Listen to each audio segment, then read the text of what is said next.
Welcome into MLSsoccer.com's Playoff Central with Jesse Marsch and Andrew's Marstache. I'm Jason Saghini. Nice pun. This is the final preview show for the LA-Seattle series, and we asked you for fan feedback and questions, so let's get right to it. I'll start with Drew Zuhowski, who asks, hey guys, do you consider this the real MLS Cup? No, the real MLS Cup is on December 7th, but I get your point, Drew. The Supporters' Shield standings say that these two teams are the two best in the league. I understand that, but the regular season is over. It's all about playoff soccer. It's 180 minutes and go home. At this point, we would really be doing a disservice to the likes of Lee Nguyen, Thierry Henry, and the boys in New York and New England if we're going to call this the real MLS Cup. Is it the two best teams in the league based on, resume this year? Sure, I'll give you that.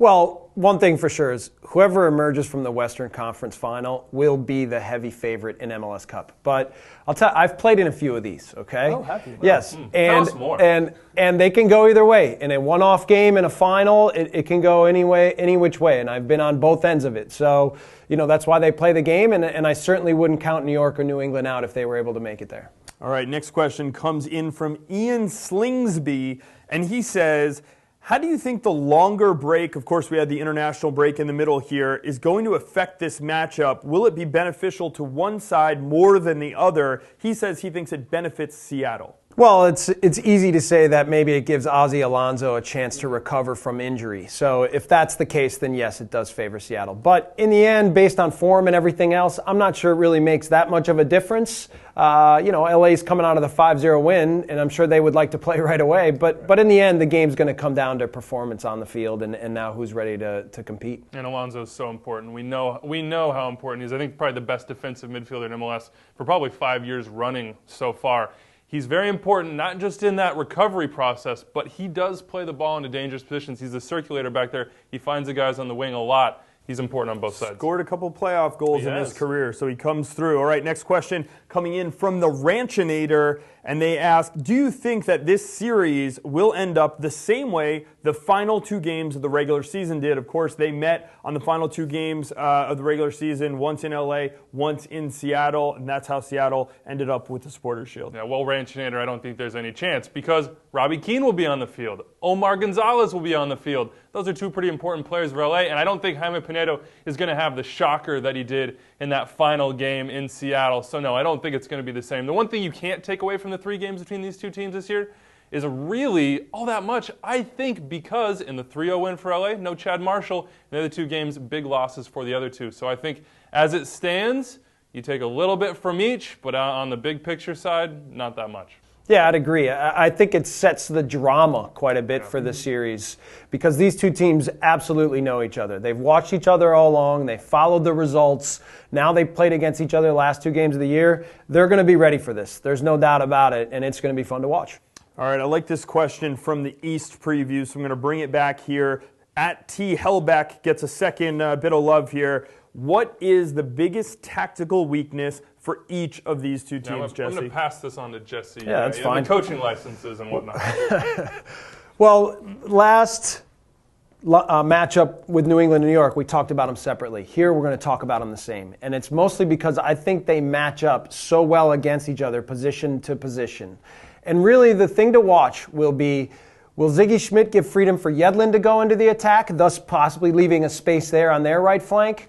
Or will it be Bruce Arena allowing Robbie Rogers to go up the field? And then what does that mean for Seattle being able to attack on their right side? If you're Ziggy Schmidt, can't you let DeAndre Yedlin run all day because he gets back so quickly? You can, but if he's coming back in a situation where Robbie Keane's gotten the ball and already faced up on you, that's a tough position for him because Landon Donovan's no slouch either in the open field, and I think his movement is one that could throw DeAndre Yedlin for some loop. Yeah, when Robbie Keane goes into that little channel, that's when Landon comes inside and finds space, almost like a forward. So, that will be interesting to see. It's just like the heat map of those two outside backs and how far up the field they are. And we're talking about those two. On the other side, if you see Robbie getting up, Marco Papa's just going to drift right into that space and hope that he gets somebody one-on-one. His service, impeccable. He's a really creative player for them. Yeah, these teams, a lot of similarities when you look at them on the field, whether it's the talent up top, the combination play that they can do in the attack, the fact that they can both attack with two players just as well as they can with an entire team. So